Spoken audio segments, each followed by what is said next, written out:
saudaraku inilah neraka yang diancamkan kepadamu. Ini semua bukan menakut-nakuti teman-teman sekalian, tapi sudah menjadi sebuah berita pasti. Tadi saya bilang tanda kutip bocorannya dari Allah. Jangan lalai. Ingat, Atha bin Abi Rabah berkata rahimahullah dengan seorang khalifah sambil menghadap ke wajah raja atau khalifah tersebut, ingatlah wahai Amir Mukminin, kamu lahir di muka bumi ini sendirian, keluar dari rahim ibumu sendirian, tidak menggunakan sehelai kain pun. Kamu pun akan meninggal sendirian, tidak ada sehelai kain pun kecuali kain kafan. Kamu akan dibangkitkan sendirian pada hari kiamat dan kau akan dihisap sendirian. Perhatikan amal-amalmu, karena tidak akan bermanfaat semua yang ada di sekitarmu ini. Jabatan, casing semuanya ini, rumah mewah, mobil mewah, kelebihan fisik, casing dunia. Makanya Allah Subhanahu wa taala tidak melihat itu semua. Kata Nabi sallallahu alaihi wasallam dalam hadis sahih riwayat Bukhari Muslim, innallaha la yanzuru ila suwarikum wala ajsamikum walakin yanzuru ila qulubikum wa amalikum. Allah tidak butuh melihat paras wajahmu dan poster tubuhmu. Mau tampan kah, mau cantik kah, mau putih kah, mau kekar kah, Allah enggak butuh itu. Casing, judulnya sama, manusia. Tapi Allah melihat kepada hatimu dan amalmu. Tidak ada perbedaan itu. Juga Allah, Nabi SAW mengatakan dalam hadis lain, la farqa baina Arabin wa ajamin illa bittaqwa. Tidak ada perbedaan antara orang Arab dan orang ajam selain orang Arab, kecuali kepatuhannya kepada Allah. Makin patuh, makin mulia di sisi Allah Subhanahu wa taala. Jeleknya paras wajah seseorang, kurangnya fisiknya, kurangnya hartanya, hanya kehidupan dunia. Andai saja ada orang lahir, ini kalau diperumpamakan matanya dua-duanya buta, telinganya tuli, lisannya bisu, kedua tangan dan kakinya puntung, tetap kalau dia berada di atas ketakwaan Allah, dia bisa menjalankan perintah Allah, mungkin dengan panduan kerabatnya ataupun dirawat oleh kerabatnya yang sehat, yang punya fasilitas dari Allah. Kemudian dia meninggal, dia akan dibangkitkan utuh. Kata Nabi SAW, kalian akan dibangkitkan pada hari kiamat. Kalau ahli surga insya Allah, semoga kita termasuk di dalamnya, akan dibangkitkan seperti Adam, 60 siku ke langit. Enggak ada lagi cacatnya. Kecuali ahli neraka, nanti kita akan pelajari, naudzubillah, cacat semuanya, sakit, menderita hanya dengan maksiat yang beberapa menit yang dia lakukan. Tapi ahli surga dibangkitkan seperti Adam alaihissalam, 60 siku ke langit, 27,5 meter, lebih tinggi dari masjid ini. Poster seseorang, begitu menyampaikan Nabi SAW, wajahnya seperti Yusuf alaihissalam. Nggak ada lagi orang jelek, itu cuma di dunia sebentar. Dan hatinya seperti Ayub. Nabi Ayub alaihissalam tidak pernah berkeluh kesah, suka memaafkan orang. Begitu semua hatinya ahli surga. Nggak ada lagi orang saling benci. Bahkan kata para ulama, tidak ada lagi kebencian bagi suami istri yang bercerai. Bagi ahli surga dan ahli surga yang sudah masuk ke dalam surga, pernah ada konflik di dunia akan hilang semuanya itu. Sebelum masuk surga akan dibersihkan semua di timbangan amal. Siapa yang punya hak akan ambil, siapa yang melanggar akan diambil darinya. 24 jam semuanya siksaan, semuanya ya menyakitkan. Tapi di neraka teman-teman tidak ada kematian. Jadi 24 jam non-stop disiksa dan dihukum oleh para malaikat yang keras, kasar, tidak pernah bermaksiat kepada Allah. Allah suruh potong-potong, cincang-cincang, nggak ada toleransi. Mereka bukan seperti kita manusia. Malaikat berbeda dengan manusia, selalu patuh kepada Allah dan tidak ada terbawa perasaan seperti kita. Oh kesian nih, kepalanya sudah pecah, keluar darah semuanya, perutnya sudah sobek. Nggak ada bagi malaikat. Allah menyebutkan dalam Al-Quran surat Tahrim, surah nomor 66 ayat 6, A'udzu billahi minasyaitonir rajim. Ya ayyuhalladzina amanu qu anfusakum wa ahlikum nara waquduhan nasu wal hijara 'alaiha malaikatun syadun giladhun la ya'sunallaha ma amarum wa yaf'aluna ma yu'marun. Hai orang-orang yang beriman, mumpung masih di dunia, renungi dan dengari baik-baik, resapi, jadikan pegangan hidup, jangan peduli dengan cacian perkataan orang di sekitar kita. Hai orang beriman, selamatkan dirimu dan keluargamu dari api neraka yang bahan bakarnya dari manusia dan batu.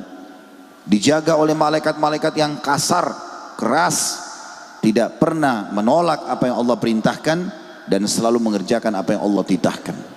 Nggak ada waktu, kata ulama tafsir, maknanya tidak ada istirahatnya malaikat itu, tidak ada capeknya, selalu siap setiap saat untuk mengganggu, menghukum, menyakiti dan seterusnya.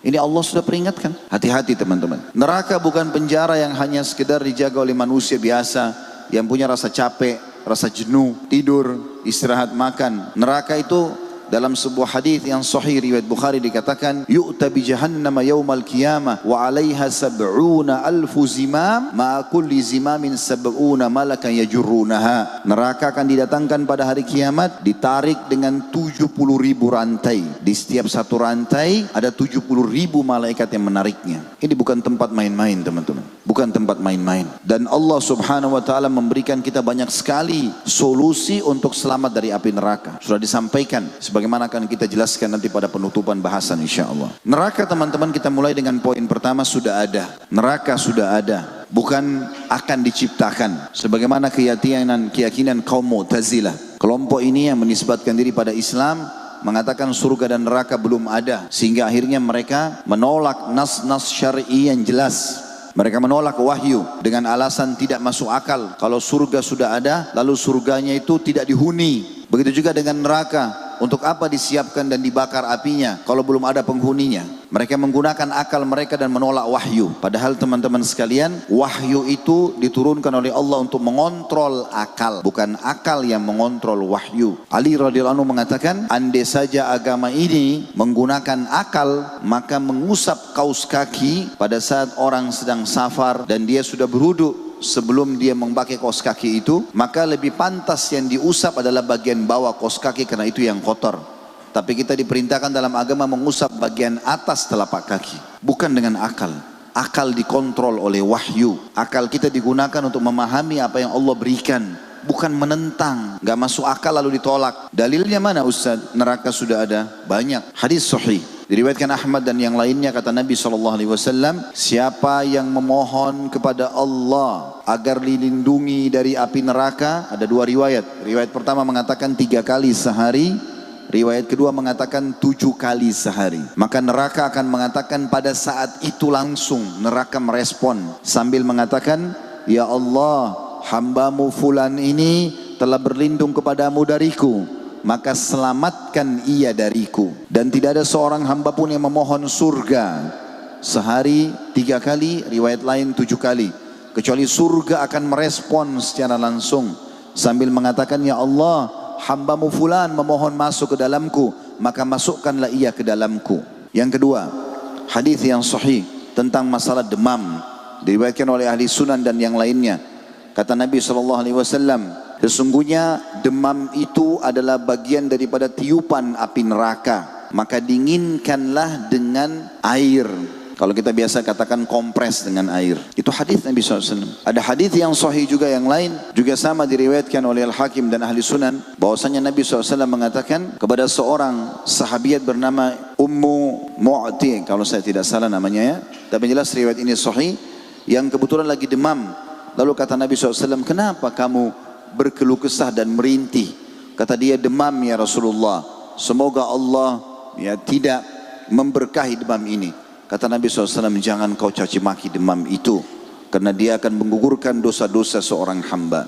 Berhubungan dengan hadis tadi sebelumnya, kalau dia tiupan api neraka. Juga dalam hadis yang lain, kata Nabi SAW, sesungguhnya dalam hadis Bukhari, neraka itu berkeluh kesah kepada Allah tentang sebagiannya membakar sebagian yang lain. Maka kata Nabi SAW, Allah pun mengizinkan neraka untuk bernafas 2 kali. Itulah yang kalian temukan di musim panas yang sangat dan di musim dingin yang sangat. Artinya kita bisa rasakan keberadaan neraka itu. Teman-teman sekalian, neraka adalah hal yang gaib. Makna gaib tidak terjangkau oleh panca indera kita sebagai manusia. Tetapi memang dalam kehidupan kita, Allah sudah perlihatkan kalau kita punya banyak hal gaib yang kita bisa rasakan tapi tidak kelihatan. Mungkin kalau kita saling melihat sekarang, ini bukan gaib bagi kita. Kita bisa melihat satu sama yang lain, kita bisa memiliki handphone, kita bisa membangun rumah, fisiknya kelihatan. Tapi ada juga yang tidak kelihatan, cuma bisa kita rasakan. Contoh misalnya perasaan-perasaan kita, lapar, haus, marah, senang, dirasain nggak? Bisa dirasakan nggak? Baik, kelihatan nggak? Itu gaib. Allah berikan potensi untuk memahami ada yang gaib, ada alam barzah itu, ada surga dan neraka. Dalam kehidupanmu ada bukti kalau ada hal-hal yang gaib, tidak tampak, tapi bisa kita rasakan. Jadi neraka itu sudah ada teman-teman sekalian. Dan Allah subhanahu wa ta'ala sudah menciptakannya jauh sebelum penciptaan manusia. Jauh. Dalam sebuah hadis Bukhari dikatakan pada saat Allah yang maha suci dan maha pemurah menciptakan surga. Dan ini menandakan surga lebih dulu diciptakan oleh Allah. Kemudian Allah menyuruh malaikat Jibril untuk datang dan melihatnya. Lalu Jibril datang ke sana, kata Nabi SAW, lalu kembali. Allah bertanya, bagaimana pendapatmu? Setelah dia lihat semuanya kenikmatan yang ada di sana, pada Jibril malaikat yang beda sama manusia. Dia sudah melihat kemahakuasaan Allah subhanahu wa ta'ala di langit sana.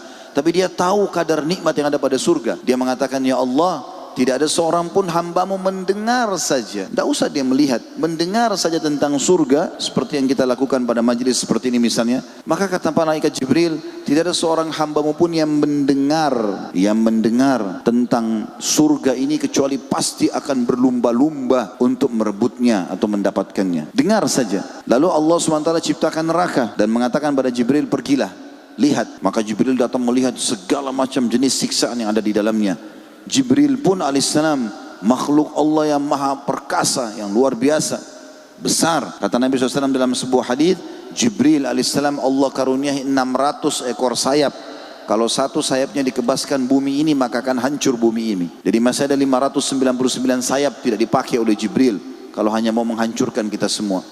Makhluk yang sangat besar, luar biasa gitu. Jibril melihat segala macam siksaan di dalam, lalu kembali. Allah tanya, bagaimana pendapatmu? Apa kata Jibril? Demi kemahakuasaanmu, kemahabesaranmu, tidak ada seorang hambamu mendengar saja, kecuali pasti dia akan berlindung dan menyelamatkan diri darinya. Lalu Allah subhanahu wa ta'ala menghiasi surga dengan hal-hal yang tidak disukai oleh jiwa. Bangun sholat malam, bersedekah lagi butuh, harus bakti sama orang tua walaupun orang tua kita mungkin rewel, segala macam hal Allah hiasi dengan hal-hal yang mungkin manusia tidak suka. Lalu kemudian Allah hiasi neraka dengan hal-hal yang penuh dengan syahwat, mengambil haknya orang lain, menindas orang lain, memukul, apa saja kesalahan-kesalahan. Lalu Allah menyuruh Jibril, pergi lihat lagi surga dan neraka. Setelah dia lihat surga, lalu dia kembali. Allah tanya, bagaimana pendapatmu? Dia bilang, saya tidak menyangka ada hambamu yang bisa masuk ke dalamnya. Lalu pada saat lihat neraka, lalu kata Jibril AS, saya tidak menyangka ada hambamu yang bisa lolos darinya. Tapi neraka dan surga sudah ada, bukan tidak ada.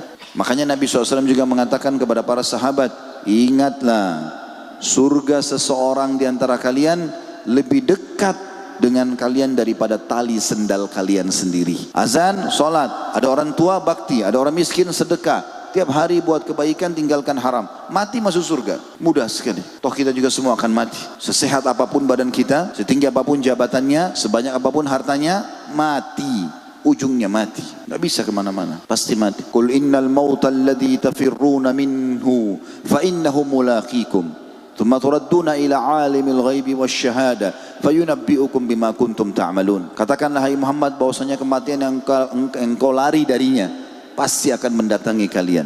Lalu kalian akan dikembalikan kepada zat yang maha mengetahui semua yang nyata dan semua yang gaib, dan akan memberitahukan semua apa yang kalian kerjakan. Kita teman-teman sekalian akan kembali ke sana dan ada kenyataan. Juga kata Nabi SAW, dan neraka juga lebih dekat kepada seseorang di antara kalian daripada tali sendalnya sendiri. Durhaka sama orang tua, suka berbuat kemaksiatan, ganggu orang sana, ngambil haknya orang yang ini, terus saja tiap hari, mati masuk neraka. Mudah sekali kalau masuk neraka. Begitu juga sebagaimana mudah orang masuk ke dalam surga. Lanjutan bahasan selain masalah neraka itu sendiri adalah pintu-pintu neraka. Neraka memiliki 7 buah pintu. Allah subhanahu wa ta'ala menyebutkan dalam Al-Quran, dalam surah Al-Hijr ayat 43 sampai 44. Surah nomor 15 dalam Al-Quran. A'udzu billahi minasyaitonir rajim. Wa inna jahannama lamaw'iduhum ajma'in. Laha sab'atu abwabin likulli babin minhum juz'un maksum Dan sesungguhnya Jahannam itu benar-benar tempat yang telah diancamkan kepada mereka, para pengikut-pengikut syaitan. Semuanya Jahannam itu memiliki 7 pintu. Tiap-tiap pintu telah ditetapkan untuk golongan yang tertentu dari mereka. Ibnu Juraij berkata tentang ayat di atas, yang pertama, pintu pertama namanya Jahannam. Kemudian pintu kedua bernama Ladza. Pintu ketiga Hutama. Pintu keempat Sa'ir. Pintu kelima Saqar. Pintu keenam Jahim. Dan pintu ketujuh yang paling berat adalah Hawiyah, yang paling dasar. Pintu-pintu neraka tertutup rapat, sebagaimana Allah berfirman, sesungguhnya api itu ditutup rapat atas mereka. Dalam surah Al-Humazah, surah nomor 104 ayat 8. Innaha alaihim mu'sadah. Sesungguhnya neraka itu pintunya akan menutup. Makna lainnya juga apinya akan melekat di kulit-kulit seseorang di antara mereka.